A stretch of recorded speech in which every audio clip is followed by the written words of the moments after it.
मालपुर गांव में रामचंद्र नाम का एक व्यापारी रहता था। उसकी कपड़ों की दुकान थी और उसकी दुकान पर 3 नौकर थे। मोनू, तुम अपने घर गए थे ना? तुम्हारी बहन की शादी कैसी रही? बहुत अच्छे से हो गए मालिक। अगर आपने पैसों की मदद नहीं की होती तो पता नहीं क्या होता। ये तो सब ऊपर वाला करता है, मैं तो सिर्फ जरिया हूँ। रामचंद्र बहुत दयालु था और सबकी मदद किया करता था। मोनू भाई, सेठ जी कितने अच्छे हैं। मुझे भी माँ के इलाज के लिए कुछ पैसे चाहिए। मदद नहीं, बस एडवांस दिलवा दीजिए ना। अरे तुम खुद ही कह दो ना सेठ जी से, सेठ जी मना नहीं करेंगे। सबको इतनी आसानी से पैसे देते हैं? जरूर इस सेठ के पास बहुत ज्यादा पैसा है। अगर मैं कभी कुछ चुरा लूं तो इस सेठ को पता भी नहीं चलेगा और मैं माला माल हो जाऊंगा। एक दिन रामचंद्र जी को हाथ में चोट लग जाती है। उनका हाथ सूज जाता है तो वो अपनी हीरे की नई अंगूठी उतार कर दराज में रख देते हैं और भानु वो देख लेता है। अब तेरी किस्मत बदलने वाली है भानु बेटा। अगर ये हीरे की अंगूठी तेरे हाथ लग गई ना तो ये लहंगा चोली के चक्कर में नहीं पड़ना पड़ेगा। अपनी भी एक दुकान होगी, तू भी दिन भर सेठ की कुर्सी पर बैठा रहेगा, तेरे आगे पीछे नौकर चाकर घूमेंगे। सोचते सोचते भानु सपने देखने लगता है। उसे ये सब दिखाई देने लगता है। ओ भानु, क्या सोच रहा है? चल खाना खाने चलते हैं, सेठ जी भी आराम कर रहे हैं। तुम लोग जाओ यार, मेरा मन नहीं है। क्यों? तेरी तबीयत तो ठीक है ना? हाँ भाई, मेरी तबीयत एकदम दुरुस्त है, बस कुछ करने का मन नहीं है। चल ठीक है, हम खाना खा के आते हैं। जैसे ही लोग बाहर जाते हैं, भानु मौका देखकर अंगूठी निकाल लेता है।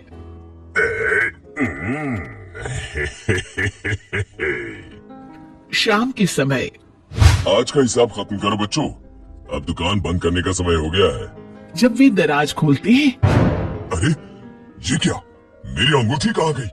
मोनू, भानु, भोला, तुम लोगों ने मेरी हीरे की अंगूठी कहीं देखी है क्या? कौन सी अंगूठी मालिक? क्या हुआ मालिक? कुछ नहीं, अब कल सुबह मिलते हैं। रामचंद्र रात भर सोचते रहते हैं। अगली सुबह आज दुकान को दुल्हन की तरह सजाओ, हर आने जाने वाले का मुंह मीठा करवाओ, आज बड़ी खुशी का दिन है।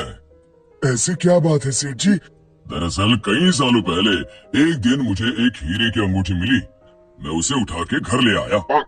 उसी रात मुझे सपने में आकर एक बाबा ने श्राप दिया कि तूने पैसों के लालच में जो अंगूठी उठाई है, अब वही तेरा नुकसान करवाएगी। जब से वो अंगूठी मेरे पास थी, मुझे कहीं न कहीं घाटा होता रहता था। घर में कोई न कोई बीमार होता रहता था। पर कल वो अंगूठी किसी ने चुरा ली और वो चोर अंगूठी के साथ साथ शराब भी ले गया। पर अगर ऐसा ही था तो आपने वो अंगूठी फेंक क्यों नहीं दी सेठ जी? अरे बाबा जी ने कहा था कि न मैं उसे फेंक सकता हूँ, न ही किसी को दे सकता हूँ।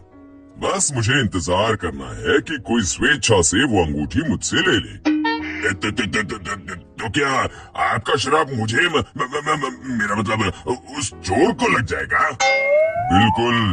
अब वो बेचारा ना अंगूठी फेंक सकता है, न किसी को दे सकता है। वैसे एक उपाय है। क्या उपाय सेठ जी? अरे तुम्हें क्या करना भानु भैया, अब चोर जाने और उसकी किस्मत। तू चुप कर, मैं तो ऐसे ही जानना चाहता हूँ। हाँ, क्यों नहीं, क्यों नहीं। दरअसल अगर पूर्णिमा की रात को चोर हमारी दुकान के पीछे वाले बरगद के नीचे अगर अंगूठी गाड़ दे तो वो श्राप से बच जाएगा। तो आपने क्यों नहीं ऐसा किया सेठ जी? तू मेरी जान ले ले। अरे भाई, मुझे ये उपाय अभी पता चला। कल पूर्णिमा है, कल मैं उस अंगूठी को गाड़ने वाला ही था। लो, कर लो बात, अब तो चोर गया काम से। भानु पसीना पसीना हो जाता है। रामचंद्र अगली रात बरगद के पीछे छुप कर बैठ जाते हैं। तभी उन्हें एक परछाई आती हुई दिखती है। जैसे ही वो परछाई पेड़ के नजदीक आकर गड्ढा खोदने लगती है, रामचंद्र जी सामने आ जाते हैं।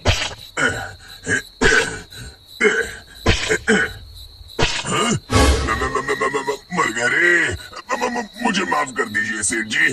क्यों, क्या सोचने लगा भानु? माफ कीजिए, मैं हाथ जोड़ता हूँ, आपके पैर पकड़ता हूँ, मुझे माफ कर दीजिए, मुझे इस शराब से मुक्ति चाहिए। ये क्या अगड़म बगड़म बोल रहा है? शराब से मुक्ति चाहिए तो प्रायश्चित कर और कसम खा, आज के बाद कभी चोरी नहीं करूंगा। नहीं करूंगा मालिक, मुझे पुलिस को मत सौंपिएगा, चाहे नौकरी से निकाल दीजिए।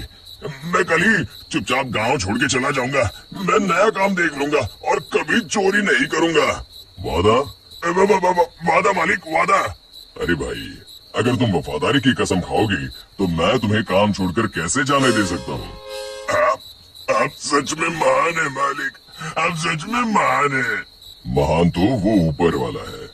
अब चलो काम पर लग जाओ। शिक्षा, अगर किसी को अपनी गलती का एहसास हो जाए तो उसे माफ कर देना चाहिए।